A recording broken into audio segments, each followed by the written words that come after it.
baik, pelajari cara belajarnya roh itu. Gitu. Apapun yang Anda katakan, dia bisa melawannya.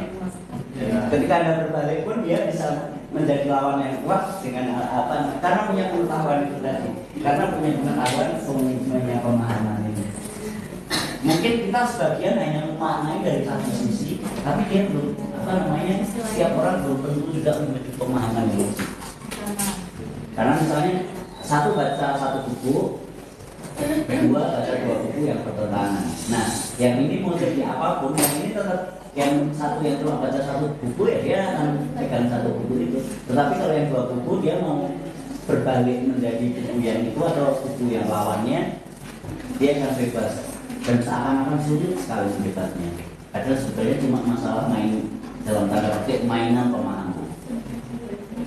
Kita bisa mainan pemahaman kalau pengetahuannya cukup. Nah di sini pengalaman bisa kita katakan pengalaman langsung ataupun tidak langsung atau imajiner. Misalnya kita nonton film, kita baca buku, kita diceritain orang, atau Anda saya ceritain ini mungkin jadi pengalaman juga. Kalau saya dongeng, terus Anda agak serius sebenarnya dan seakan-akan ikut mengalami atau berdasarkan bayangan kalian bisa membayangkan apa yang saya ceritakan, bahkan seakan-akan bisa mengalami dan sebagai seorang guru harusnya itu cuma saya mungkin belum bisa seperti itu. Memberikan pengalaman dan akhirnya jadi ya sangat menarik. Walaupun kita bilang itu kata orang, nah kata orang yang langsung kita tangkap doang, atau kata orang yang memang kita coba pahami prosesnya memang panjang. Oke, makanya nilai hubungan itu akhirnya jadi makna dan itu seringkali istilahnya begitu simbolik. Begitu simbolik itu sebetulnya ada di dalam kepala kita. Memang aktualisasi ujungnya ya ada lambang, ada tulisan. Tulisan ini adalah simbol. Ketika saya melihat kalau ini kan abstrak. Ketika ada kata bangun ini, Anda mungkin membayangkan ketika tidur. Ada bayangan mudah secara simboliknya ada. Iya. Dan ada makna simbolik ya dalam arti itu nanti akan panjang ceritanya. Misalnya ada sebuah kain yang diinjak-injak orang, tapi kenapa orang banyak bisa marah-marah dan Anda bisa kena hukum? Ada makna simbolik seperti kalian menginjak-injak bendera. Nah itu sebenarnya kalau mau diruntut itu pengalaman banyak orang, pengalaman satu negeri. Kita akan ngomong masalah 28 Oktober, kebangkitan nasional, kita akan ngomong perang kemerdekaan, kita akan ngomong semua pahlawan, kita akan ngomong dan sekarang nanti kita ngomong kemerdekaan dan akhirnya kemerdekaan akhirnya muncul negara dan akhirnya tersimbolisasi juga dengan bendera. Panjang ceritanya sebetulnya. Oke, lalu kemudian yang di sini, itu tadi ya.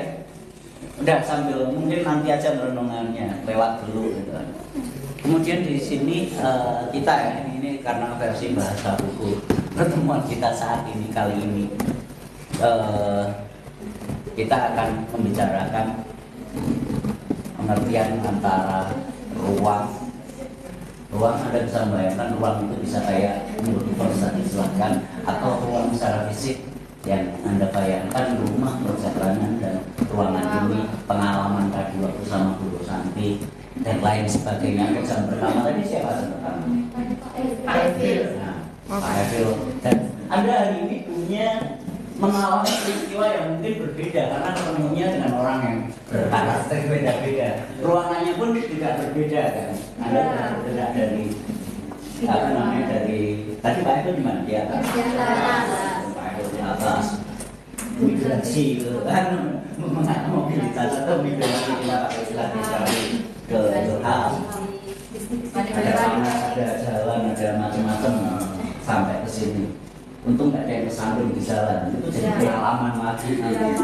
Banyak sekali nanti yang memaknai. Misal sampai hari ini istilahnya mengatakan bahwa ada sebuah ruang yang buat ketika yang kesandung gitu. Ada sebuah hari yang sial atau hari buruk badai gitu kan. tapi BD pasti berlalu katanya gitu. Oke. Perkenalkan, oke, ruang tempat dan oke, kita ini bahasanya menurut saya sih asik, menjelajah geografi budaya. Saya juga lupa menjelajah geografi budaya serta saya tidak tahu budaya geografi atau ini budaya sebenarnya. Oh sorry, ini budaya dan kebudayaan. Saya pernah ngobrol bedanya budaya dan kebudayaan. Yang pertama ya. Ya, kalau yang budaya punya bentuk, kebudayaan punya unsur gitu. Atau terus tapi definisinya yang jelas, budaya itu adalah bendanya, kebudayaan itu hal yang berkaitan dengan budaya. Makanya unsurnya banyak. Oke. Lanjut. Pelan-pelan saya sukanya pelan-pelan. Pelan-pelan kita akan menguraikan, nanti kita akan ngomong tentang politik. Nanti kita juga mungkin kalau sempat kita akan ngomong kenapa apa namanya Jokowi dan keluarganya semuanya bangkit hari ini. Politik mungkin nanti kita akan berbicara kenapa politik itu nanti yang tadinya lawan kemudian jadi berkawan. Ada nanti kita tentang hal-hal tentang itu.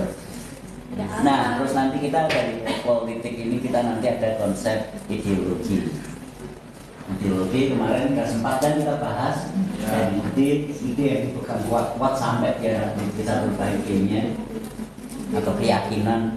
Nah, memang nanti akan agak jadi perdebatan ya bahwa kalau di sini mungkin ketika kita ngomong suka melonggarkan pikiran kita bahwasannya yang namanya keyakinan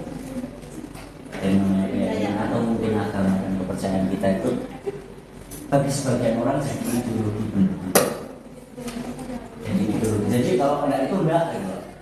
Ideologi seperti itu ya enggak masalah sih ketika itu memang mau kita kaitkan dengan ide-ide yang memang harus kita lakukan, mana yang baik mana yang buruk tentang istilahnya nilai-nilai tadi atau perkembangan dari nilai-nilai tadi bisa kita sebut dengan moralitas, baik buruk, pantas tidak pantas, sopan tidak sopan,